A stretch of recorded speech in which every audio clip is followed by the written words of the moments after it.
É apenas essa conscientização, que a pessoa entenda que isso é absurdamente errado, além de ser ilegal, e as pessoas vão parar de fazer isso. Ninguém nasce odiando ninguém. Ninguém nasce odiando uma pessoa pela cor da pele, pela sua sexualidade, ou pela sua religião, etnia ou raça. As pessoas aprendem a odiar. Eu diria que existe um trabalho nesse sentido, de educação para conscientizar. Existe legislação no Brasil, existe conscientização, mas tem que sempre continuar a fazer mais. Porque quanto mais a gente saber disso, mais as pessoas jamais concordariam com uma ideia de que um partido nazista seria ok participar do debate democrático e de eleições no Brasil. Não é ok em nenhuma instância isso. E se tiver alguém que se convenceu que isso era ok, não, isso não é ok, isso é ilegal no Brasil, é amoral, é antiético e é perigoso. E é por isso que é muito importante, mais ainda, a gente conseguir trazer esses temas à tona. Eu até sugiro você deixar, por alguns programas, se você quiser, o livro na mesa para trazer talvez essa conscientização. Eu posso te mandar os links do Museu Judaico, tem o Museu do Holocausto em Curitiba, tem o Memorial do Holocausto no Rio de Janeiro, tem vários lugares. E eu volto e repito o que eu falei no começo. O nazismo não é apenas uma questão judaica, né? O nazismo não perseguiu apenas os judeus. O nazismo perseguiu minorias, perseguiu negros, perseguiu deficientes físicos, perseguiu ciganos, perseguiu homossexuais, perseguiu pessoas que pensavam diferentes politicamente falando. E essas pessoas também precisam ser colocadas hoje aqui como pessoas perseguidas. E eu, como estou aqui falando, então, humildemente me coloco representando também essas pessoas, porque elas também foram perseguidas pelos nazistas. Tu falou que houve um aumento de 270% nos últimos 3 anos de ações neonazistas e tudo mais. Sim. Hoje em dia, onde você acha que esses caras... qual é a fonte de influência para que haja esse aumento? Discursos de ódio. Nas redes? Nas redes, na mídia normal, entre políticos. Todo discurso que traz uma banalização do nazismo ou do Holocausto, todo discurso de separação entre a sociedade, eles e nós, todo discurso que uma parte da população é pior que a outra, que um setor da sociedade é pior que a outra. Sabe, eu, Igor, eu me identifico muito com uma frase do John McCain, o ex-candidato à presidência dos Estados Unidos, já falecido, senador, num debate, não era um debate, ele estava fazendo a campanha para concorrer contra o Obama em 2008.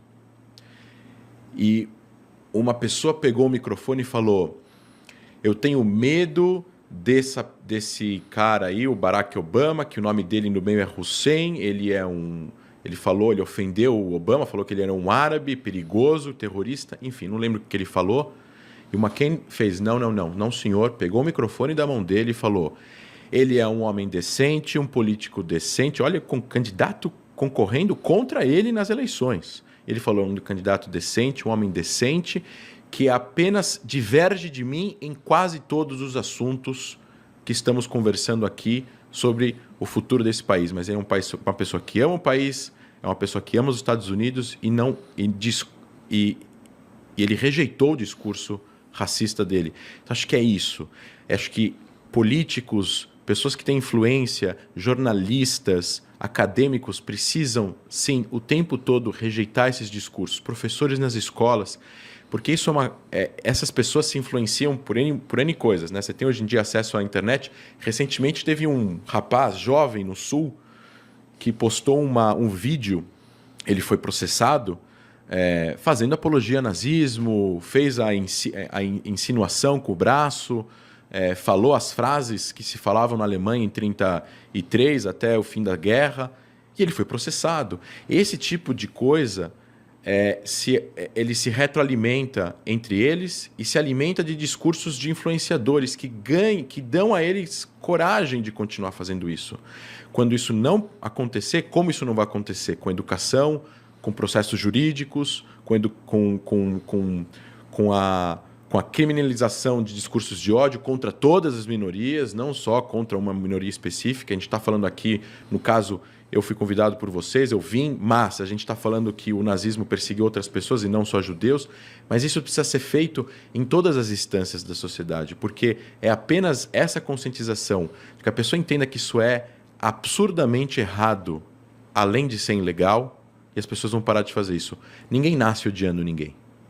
Ninguém nasce odiando uma pessoa pela cor da pele, pela sua sexualidade, ou pela sua religião, etnia ou raça. As pessoas aprendem a odiar.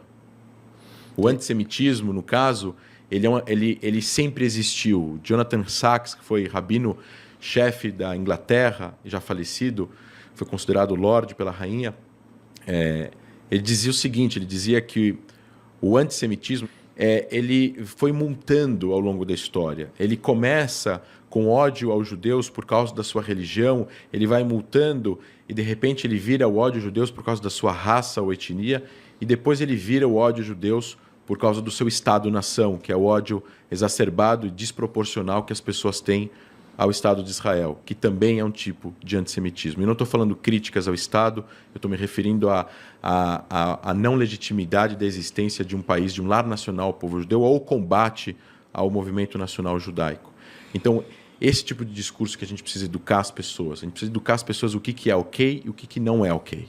O que é plausível, a discussão no campo das ideias, e o que é o discurso de ódio excludente, radical, que pode sim levar não só ações violentas físicas, mas a um cancelamento coletivo da sociedade, uma parcela da população. Né? A gente, há pouco tempo atrás, há 40 anos atrás, 30 anos atrás, a homofobia era algo natural, as pessoas falavam disso nas ruas, faziam piadas, e hoje em dia não é normal. Programas de televisão, não preciso citar, tinham piadas que hoje em dia seriam completamente não seriam cabíveis hoje em dia, numa sociedade que a gente tem hoje em dia. E esse tipo de coisa que a gente precisa também introduzir nesses discursos de ódio. O nazismo, ele foi algo completamente a par do que aconteceu na história do mundo que se tem notícia, e ele precisa ser estudado para que a gente possa entender o que ele foi e jamais aceitar qualquer normalização com essas ideias, porque isso foi extremamente perigoso. A Alemanha era uma democracia e virou uma ditadura de um dia para a noite, com perseguição a minorias, que causou a morte de 6 milhões de judeus, milhões de outras pessoas, e uma Segunda Guerra Mundial que matou 50 milhões de pessoas e mudou o mundo.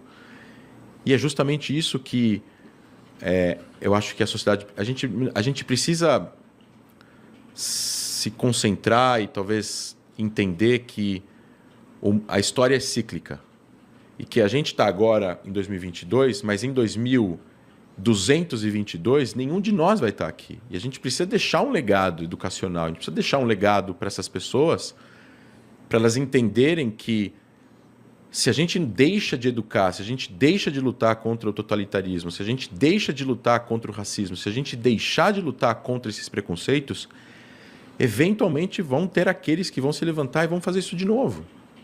Basta uma pessoa motivada e uma população que ache que o que ele está falando é certo. Por isso que precisa o tempo todo criar barreiras, leis, aulas, para que isso seja o tempo todo entendido. A conscientização, nesse caso aí, é a chave, né? O barrar esse tipo, o discurso de ódio, que é um ataque a quem uma pessoa ou um grupo de pessoas não devia existir. Não só a conscientização educacional, leis claras e a punição para aqueles que infringem isso. E aí eu deixo isso para quem é especialista nesses assuntos jurídicos, que eu não sou. Eu sou cientista político, sou historiador nesses assuntos e educo sobre isso em vários locais. E é justamente sobre isso.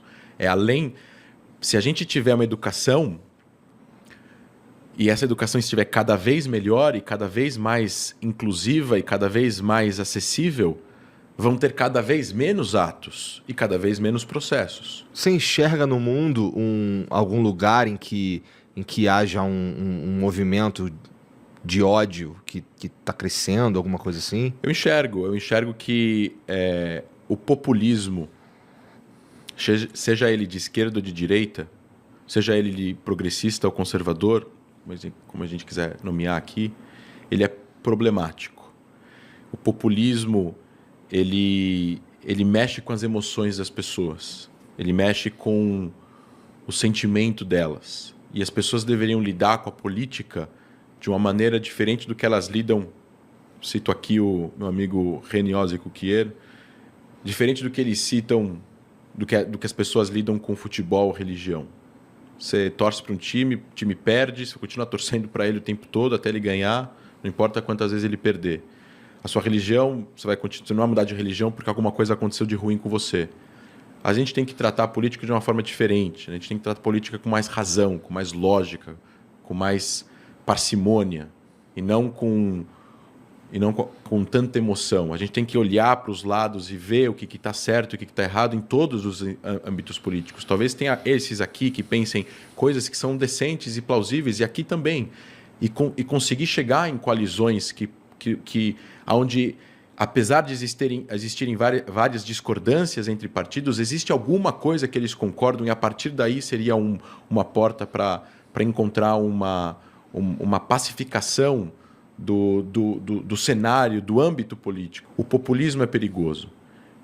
E eu acho que no mundo tem muitos governos, eu estou falando de democracias ou pseudo-democracias, não estou falando agora de ditaduras, porque aí nem se fala, né? Tem muitos governos com discursos que podem ser populistas. A Alemanha tem um partido que é xenófobo, que é anti-imigração. Existe um problema de imigração na Europa, vamos lidar com o problema de imigração de uma certa forma. Países têm leis para imigração, tem uma série de critérios, isso tem que ser aplicado, isso tem que ser feito. Nos Estados Unidos tem, no Canadá tem, na Austrália tem, mas daí para ter um partido que ofende uma minoria de forma geral, né, generalizando todas essas pessoas, isso gera o discurso de ódio e pode gerar violência contra essas pessoas, porque as pessoas vão agir violentamente, suásticas pichadas. Influenciadas por esse Exato. grupo. Sinagogas sendo invadidas, igrejas sendo invadidas. Não podemos compactuar e normalizar com a intolerância religiosa e com o populismo contra seja quem for, no final das contas.